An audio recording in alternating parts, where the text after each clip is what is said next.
Good evening, this is Sound Dog Steve coming to you on the 3rd of March. And President Macron's new book says he apologizes for humiliating the French over the Yellow Vest protests. So that's the topic I'd like to talk about this evening. And welcome back to all of you who are following this very important story with me, and welcome to any newcomers who've joined this channel maybe for the first time. Please like and subscribe below, and then you will not miss any updates. President Emmanuel Macron has come out with a new book in which he apologizes to the French for humiliating them over the Yellow Vest protests, and he admits that they share a collective guilt for not recognizing this movement before it was too late. And I just love it when they come out and say that things were unexpected, or they're surprised, or they didn't recognize the warning signs, when really the warning signs have been going on for an awful long time.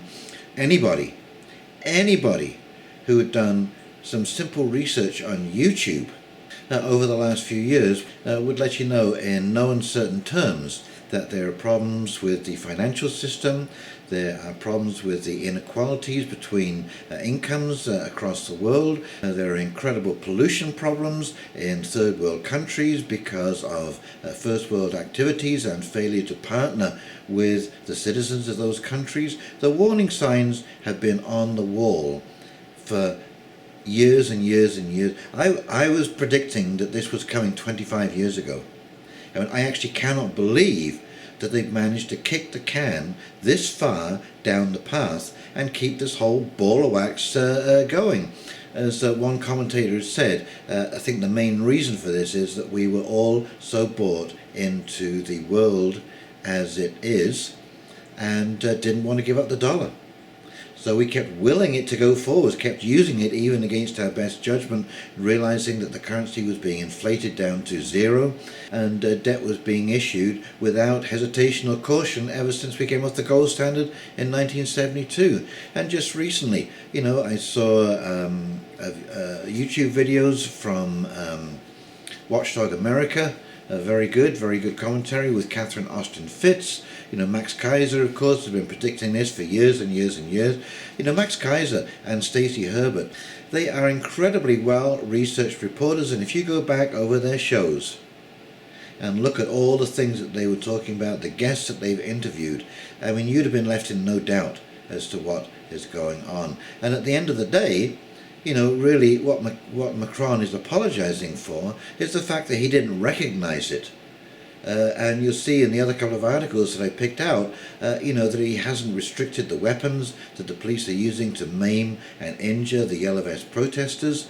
And of course, this constant flow of pictures now coming out of Yellow Vest protesters who can clearly be seen that they are just regular folk like you and I who can no longer afford to pay their bills.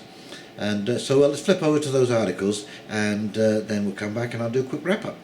Okie dokie, here we go.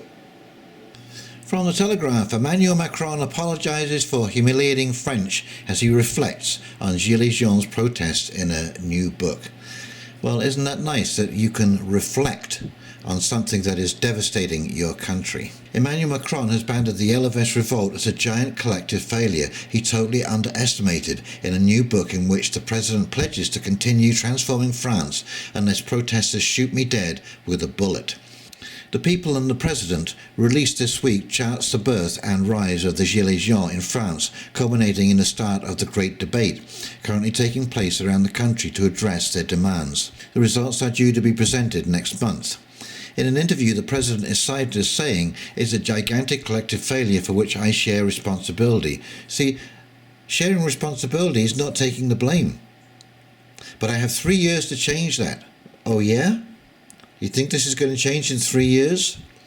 He has lots of people who are ashamed of their life, of not being able to make ends meet despite their best efforts.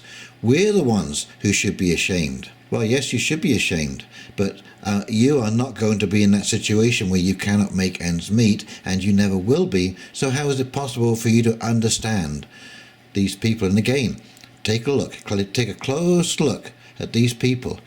Do these people look like gangs or thugs? Or no, these are just regular folk.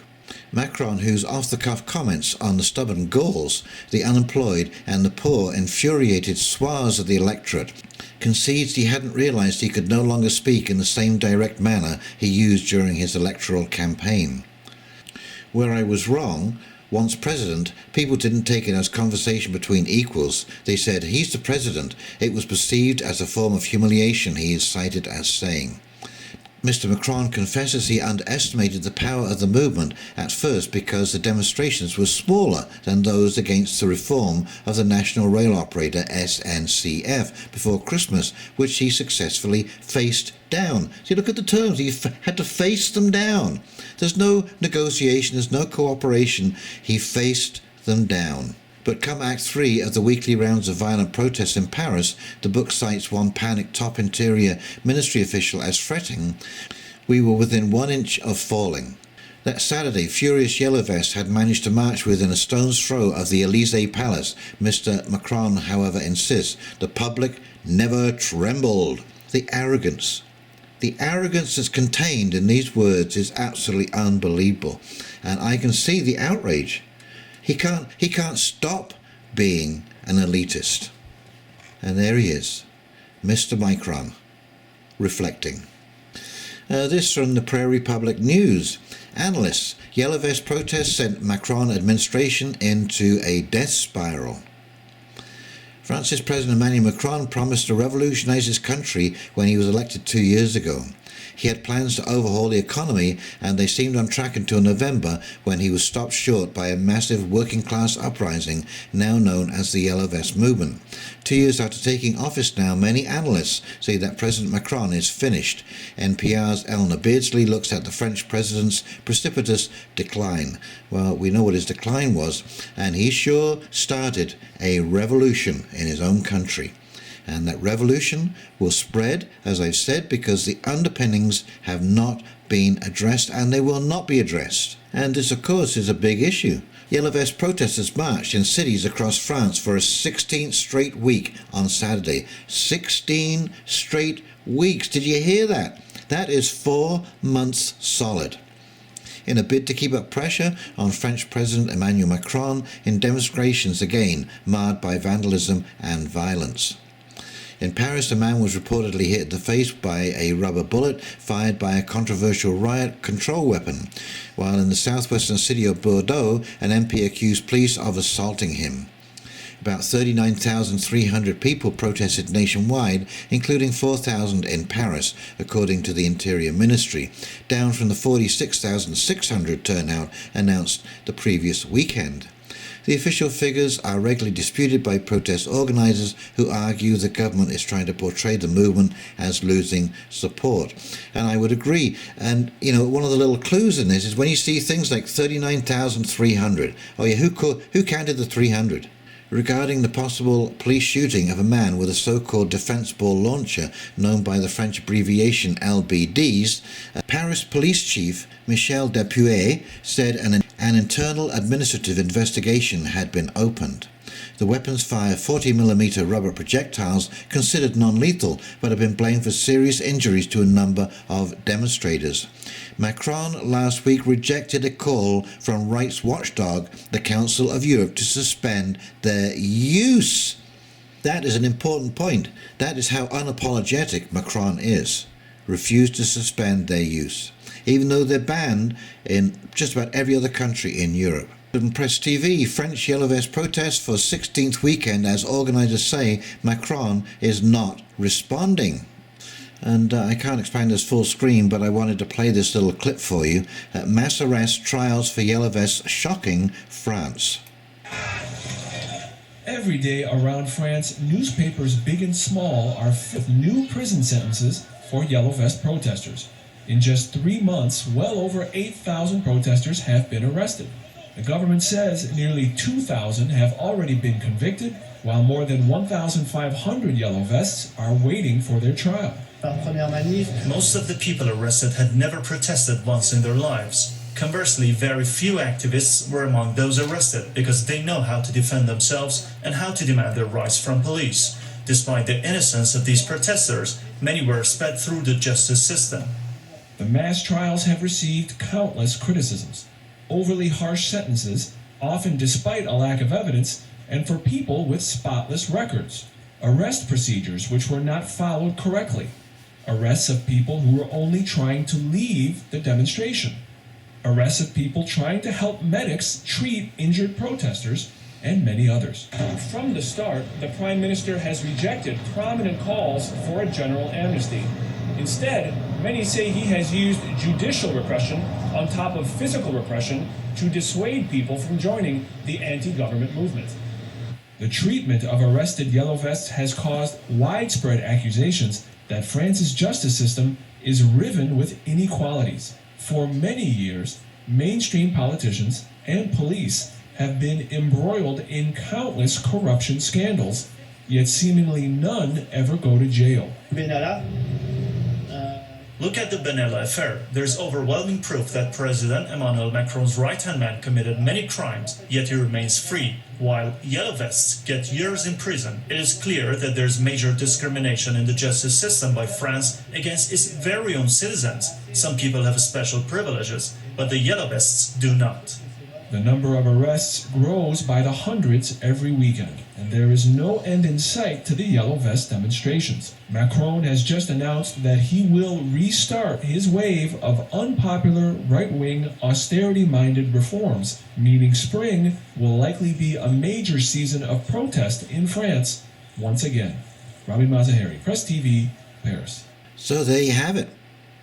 They're going to continue on, and as I said, as the warm weather comes along, you'll find these things picking up in the springtime. So I think you'll see that there is more trouble on the horizon, and Macron's apology is disingenuous at best. And, you know, the thing that concerns me about all of these things that have taken place over the last 50 years is that many of them are actually now undoable. You are not going to undo the gentrification of the inner cities, the commercial centres. You're probably not going to bring back all of the manufacturing. You may bring back some of it, but the world is in such a state of imbalance because of the cost of labour. I mean, this is why everything shifted to China, because you could tap into an incredibly cheap labour source, and this made it impossible basically for European and North American corporations to compete.